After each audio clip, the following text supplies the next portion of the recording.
lot of the people we see are achievers, right? We want to get stuff done, we want to move forward in our life, and we think that the way to do that is we just have to beat ourselves up to work our hardest to make it happen.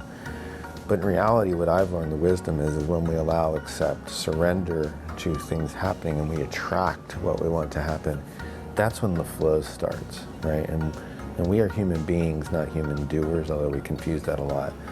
And just our existence of being, right, and being open and being present is really the key to it all. I love this guy. I do too. I mean, I love that he's very clinical, but that he gets it. Like, he gets the human being, not the human doing. And he's in the heart space. He's in that heart space place of helping to heal humanity. And that is just a beautiful thing to see. Oh my God. You know, it's really interesting because a light went on for me is that it does enable the law of attraction because you've gotten rid of your shit. Shit attracts shit. And when you get rid of that, guess what? It attracts something else, something greater, something better, something more wonderful. Welcome to another edition of Psychedelic Sages, where we provide intuitive insights, truth bust, and serve as watchdogs and guides for topics around spiritual medicines, more commonly referred to as psychedelics. Welcome to another edition of Psychedelic Sages. I'm Beth Bell. Stephanie Salt. We really liked Stone Age Man's video where he and his wife went in to do a ketamine treatment. And they went on a little bit further and talked about some of the videos that they did with some other patients. Maybe I won't call them patients, some other people who were also dealing with some difficult traumas in their life. And so we felt like we wanted to just give a little bit more of a shout out to some of the interviews that they did, because we felt that some of this could be really interesting to our viewers as well. So let's listen a little bit further into their video as to how they found ketamine working for others. Thing we love more than anything else, and that is making science videos. In this case, we got to meet people of all walks of life who were changed by this treatment. We got to meet Kara, who was recovering from the loss of her son. I'm so glad that I did it. It truly allowed me the capacity to accept that I was going to heal. It was just a big tool for me to embrace. I believe if you do good, you be good, and you never quit on a daily basis, you're gonna be okay. And Haley's brother, who in part because of the treatment has been sober for 6 months. My brother is here. And Zizi, who started her treatment with us that week. Before she started, she sat down with us and tried to get out just a few words. I can be in just a better place, and I can be just at peace with everything and be happy. By the end, it seemed like it gave her hope and new purpose in life. Just breaking that cycle of just sadness. It's not the cure, but it is. It's just the first steps. And I know I have work to do, and I need to go home and align myself up, with the right tools to keep this going. But at this stage, I should note, we also came across people that it didn't seem to affect that much. In fact, somewhere between 20 and 30% of people don't show the drastic improvements that we saw in Haley. It could be interactions with other drugs, or sometimes it seems to be a synergy between the drug and some sort of amplification of your own thoughts. Timing matters, you know what I mean? Like, it took you a while to get here. It takes most people a while. I know it worked for me, and it worked for Haley. And I felt fully healed. And I think it might be in part because I had internalized a few things that Dr. Conover said. A lot of the people we see are achievers, right? We want to get stuff done, we want to move forward in our life, and we think that the way to do that is we just have to beat ourselves up to work our hardest to make it happen. But in reality, what I've learned, the wisdom is when we allow, accept, surrender to things happening and we attract what we want to happen, that's when the flow starts, right? And we are human beings, not human doers, although we confuse that a lot. And just our existence of being, right, and being open and being present is really the key to it all. You are doing your part. We all are. When all of us are doing our best to work on ourselves and serving others, that's enough, right? Because that is what the world needs. I love this guy. I do too. I mean, I love that he's very clinical, but that he gets it. Like he gets the human being, not the human doing. And he's in the heart space, right? He's in that heart space place of helping to heal humanity. And that is just a beautiful thing to see. Oh my God. It's really interesting because a light went on for me is that it does enable the law of attraction because you've gotten rid of your shit. Shit attracts shit. And when you get rid of that, guess what? It attracts something else, something greater, something better, something more wonderful. And I think we forget about that. Like, how do you bring it in? How do you bring the law of attraction in? And I think the fact that he said that, it's just absolutely, absolutely true. Yeah. Yeah, it's great. And I really believe in what they're doing to spread the word about ketamine and take their own personal experience and be vulnerable to share that with the world and to create more content that's opening it, this whole topic up. So let's listen to a little bit more. And then there was this one. And life doesn't happen to us, it happens for us. Which was something I felt I had heard before. 5 days. Make some noise for a second. And that wrapped up our week. Well, it's done.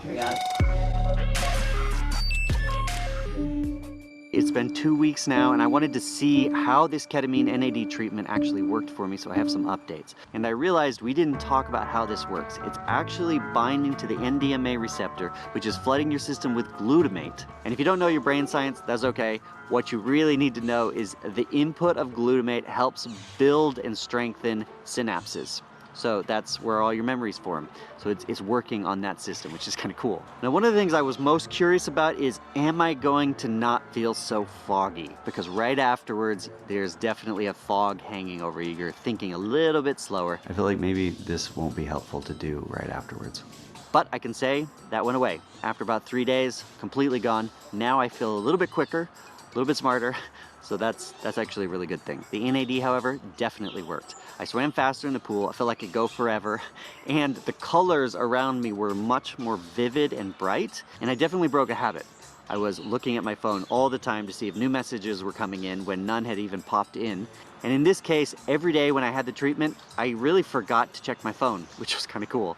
And at the end of the day, I was like, oh, I have a phone with social media apps. Maybe I should scan through them. And then I was sometimes like, maybe not. And I'm definitely more present. If I'm with someone, I'm definitely with them. And that has allowed me to be a little bit less anxious and a little less stressed because I'm thinking about the present moment.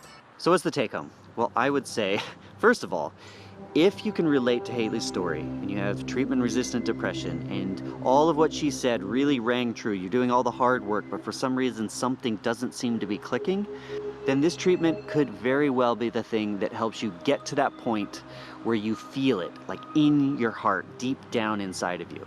For me, I'm someone who just has normal stresses, so I was curious what's gonna happen. I think it helps me too. It definitely revitalized my purpose. And I know that with Stone Age Man and trying to reconnect people to nature, I just feel deep down it's extremely important. And that's a huge part of what I do. I need that confidence going forwards, and it did give that to me, so win. Oh, and one more thing. Dr. Conover said that saying that was ringing in my head. I finally remembered where I had heard it before. Because life doesn't happen to you. It happens for you. Thanks for watching, everybody. That little tidbit from Jim Carrey seemed to be the theme of this whole treatment, because it's not just chemicals floating around in your brain, it's a mindset. And that, I think, is what is so unique about this treatment with Dr. Conover, is that he is trying to help you get to the place that you need to be by walking you through things. It can seem like a little bit of pseudoscience, but maybe that's because a lot of modern medicine is revolved around, here's your drug, you're gonna be better. Whereas back in the day, you would have a healer in the community or a shaman, and they'd walk you through what you need to do in life to get better. That, I think, is what Dr. Conover is doing, and something that really attracted me to the whole process, because it's kind of a Stone Age Man thing, if you think about it. Well, there's so many things to comment on here, but one of the things that I wanted to go back to was he was saying that some people didn't have a good experience or didn't have a shift. I have some thoughts on that, but I'd be really curious to hear what yours are. Oh, absolutely. Nothing happened. That's the famous thing. Oh, I did X and nothing happened. But everyone's not open. Some people are totally resistant to, first of all, changing their story. And second of all, even allowing anything that is not their story to come through. Because think about it, once you don't have a story, you don't have identity in that particular world anymore, and you got to create a new one. And people are like, well, I wasn't really expecting to have to create a new me. I was just going to be the same old me and try to get new results. So yeah, I could see why people would say, oh, nothing really happened. Yeah. And I think in some cases, they may in their conscious mind had nothing that really happened. Yes. To your point, right? I also feel like it's one of the reasons why it's nice to feel called to it. You know, no one should be pushed to it. Nobody should be guilted to it. Nobody should be anything to it. It's really a calling. And you can struggle with anything in life if you don't have the will behind it, if you don't have the desire to change. And sometimes that's the hardest place. I know you and I know that all too well. There's so many people in our lives that we just absolutely love and adore, and we just want to shake them awake. And it just doesn't work that way. Everyone has to be on their own journey. They have to find their own way. And we're here to help when they are ready to receive the help. But that is the biggest thing, isn't it? It's just receiving. I mean, it's been one of my biggest lessons. I'm still working on it, receiving, because we are a lot, as the doctor said, a lot of people that come to me are the people that are, you know, type A, you know, let's get it done, perfectionists, that's, you know, really hard on themselves. And so, yeah, that's where I think that treatments like this could be so helpful right out of college, you know, in high school, right? Like when all the storylines are starting to get built, like the silly little things that are not so silly as you're growing up, of when you got teased or bullied as a junior high, you know, or a middle school kid, and that stuff changes the trajectory of your life. Now, with that said, I'm going to contradict myself slightly, and that I also recognize that as a soul, we came into this lifetime to have experiences, and some of those experiences might be perceived as bad or harder than other experiences, but they're still part of our soul's experience. So we don't have to pull everybody out of their shit all the time. It is an experience that a soul has come here to have, but there's no reason to have to stay in the shit. It's when we get stuck in the shit. It's when we can't see a way out of the shit, and then our life feels meaningless, because everyone's here to have a purposeful life. It's so true. You know, I was working with this one therapist who was saying it, they call it the untrue truths. And it could come from past lives where you really are done with that particular life. That's why you're in this one. But your soul doesn't necessarily know that. And there's still patterns and traits that you're pulling in. You don't even know where they're coming from. And I think that's what this medicine is so beautiful. It allows you to clean that stuff up and not drag it from relationship to relationship. And really enjoy the moments of your life. Yeah. I do believe the one thing I have experienced as a result of the medicine is the ability to be present. Yeah. And I think that's where a lot of people are, we're so not present. We're not listening to that partner. We're not listening to ourselves. We're not listening to that child. And I think that's where we're getting the disconnect, misconnect, constant, where you're not feeling heard, you're not feeling loved, you're not feeling appreciated. It's because of that. So I think the medicine is a wonderful helper in the ability to stay present, focused. I fully agree with everything you just said. I just want to accentuate one point, that we're oftentimes listening to the mind, and the mind is just a tragic place, because it's all the programs and all the stuff that we identify as ourself, that we don't, yes, there's aspects of it we want and we need and we keep. Because it is our identity, and we came here to have an identity, but then there's a lot of it that's just, it's not necessary. It's the little voices, you know, that are very loud. And until, I have to say that as much as I've done transcendence in meditations and bioenergy work, I mean, lots of different modalities that had nothing to do with any kind of psychoactive substance. I was able to do some real intense transcendence, but it wasn't until I had my first psychedelic experience that I truly understood the power of the mind and how the mind speaks, and truly identified the difference in my higher self. I always had a hint of it, and I knew of it, and I experienced it, but it just took it to a whole nother level. Totally. I didn't either. I thought I meditated, I chanted, you know, I did my transcendental, I've done all that. But until I had my first psychedelic experience, I never really saw myself. I never knew who I was. And I remember seeing this beautiful thing and I was like, who is that? And I was like, that's you. Like, whoa, completely changes your trajectory of who and what you are and what you can become without all the little hurts and the wounds. Yeah. And when do you get to see yourself without wounding? Yes. Very rare. Very Very rare. rare. Now, he did also mention something that I have to admit that I am not aware of. And if I am, I just am not remembering. They're talking about ketamine, but they're also talking about ketamine with NAD. And I haven't done much research on NAD. Have you? No. Well, I'm kind of curious. Maybe we should though. Let's do it. Well, I'm gonna look it up right now, and I'm gonna share my screen in just a second. I haven't vetted this site prior to this. I'm just literally Googling it now as we speak. And it says, it looks like Chicago Solution, IV Solution. And I want to know about NAD, and it looks like I'm on that page. So let's just see what exactly it says. NAD, it's a coenzyme found in all living cells that carries responsibility that can help increase quality of life. NAD's key role in converting nutrients into cellular energy is essential for health and functioning. With age, NAD levels steadily decrease, and research suggests that an increase in NAD can help with age-associated diseases, brain functionality, metabolism, and neurodegeneration, and more. It's a vital enzyme converting nutrients into cellular energy, declines with age, energy transfer in cells break down, leading to mitochondrial dysfunction, and that results in many of the physical symptoms of aging.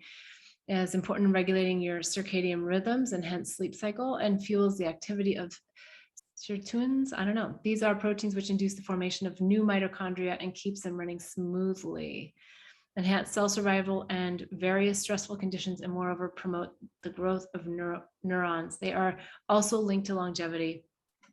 Regulates mood and behavior through NHLH2 transcription factor. So, wow, anti-aging, inflammation, and stress caused by damage can be helpful for anxiety, depression, PTSD, chronic fatigue, chronic pain, neurodegenerative disorders, sleep disorders, behavioral disorders. So that's looks like a really interesting extra plug that they're getting along with the ketamine. I'm not sure who created that and if it's only found in that one clinic, but it looks like, well, obviously it's not, because there's multiple clinics listed here. So yeah, very interesting. Yeah, I want to try an AD. I've never heard of it. But it sounds amazing. Yeah. Yes, why not? Yeah, well, we'll look up the clinical research and we'll provide more to our viewers in the future so that we can have a bit of an opinion about ketamine versus ketamine plus NAD. But yeah, sounds like it's pretty cutting edge. All right, well, join us next time on Psychedelic Sages, and we'll share more insights and revelations that we have from our multidimensional advisory roles here at Psychedelic Sages. Thanks for tuning into this episode. If you like what you hear, please give us a thumbs up below and hit the bell and be the first to receive updates. Visit our Patreon site, Psychedelic Sages, for more in-depth information.